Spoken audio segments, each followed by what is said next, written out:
AI-യുടെ സഹായത്തോടെ കൊലപാതക കേസിന്റെ ചുരുളഴിച്ച് ഡൽഹി പോലീസ്.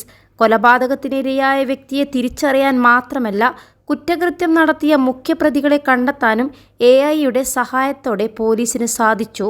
ജനുവരി 10-നാണ് ഡൽഹിയിലെ ഗീത കോളനി മേൽപ്പാലത്തിനു കീഴിൽ യുവാവിന്റെ മൃതദേഹം കണ്ടെത്തിയത്. മൃതദേഹത്തിന്റെ മുഖം വികൃതമായ നിലയിലായിരുന്നു. ശ്വാസം മുട്ടിച്ചാണ് കൊല ചെയ്തത് എന്ന കാര്യം പോസ്റ്റ്മോർട്ടത്തിൽ വ്യക്തമായെങ്കിലും മരിച്ചയാളെ കണ്ടെത്താനുള്ള മറ്റ് സൂചനകളൊന്നും പോലീസിന് ലഭിച്ചിട്ടില്ല. തുടർന്ന് സാങ്കേതികവിദ്യയുടെ സഹായം തേടാൻ പോലീസ് തീരുമാനിച്ചു. AI-യുടെ സഹായത്തോടെ കൊല്ലപ്പെട്ട യുവാവിന്റെ മുഖം പുനഃസൃഷ്ടിച്ചു. മുഖചിത്രം വ്യക്തമായതോടെ ആളെ തിരിച്ചറിയാനായുള്ള ശ്രമം നടന്നു. ഇതിനായി പോലീസ് 500ഓളം പോസ്റ്ററുകൾ അച്ചടിച്ച് ഡൽഹിയുടെ വിവിധ ഭാഗങ്ങളിൽ പതിപ്പിച്ചു.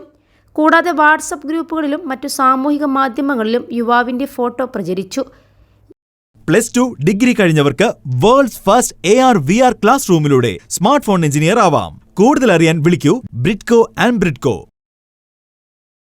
യമുന നദിയുടെ പശ്ചാത്തലം യുവാവിന്റെ ഫോട്ടോക്ക് നൽകിയിരുന്നു. യുവാവിന്റെ ഫോട്ടോ കണ്ട് താൻ യുവാവിന്റെ ജ്യേഷ്ഠ സഹോദരനാണെന്ന് അവകാശപ്പെട്ട് പോലീസുമായി ഫോണിൽ ബന്ധപ്പെട്ടു. ഹിതേന്ദ്ര എന്ന ആളാണ് മരിച്ചതെന്ന് ഇതോടെ പോലീസിന് വ്യക്തമായി. തുടർന്ന് നടത്തിയ അന്വേഷണത്തിലാണ് കൊലപാതകത്തിന്റെ ചുരുളഴിഞ്ഞത്. 3-അംഗ സംഘവുമായുണ്ടായ തർക്കത്തിനൊടുവിലാണ് ഹിതേന്ദ്രൻ കൊല്ലപ്പെട്ടതെന്ന കാര്യം പോലീസ് കണ്ടെത്തി. 3 പേർ ചേർന്ന് യുവാവിനെ ശ്വാസം മുട്ടിച്ച് കൊലപ്പെടുത്തുകയും മൃതശരീരം ഉപേക്ഷിക്കുകയുമായിരുന്നു.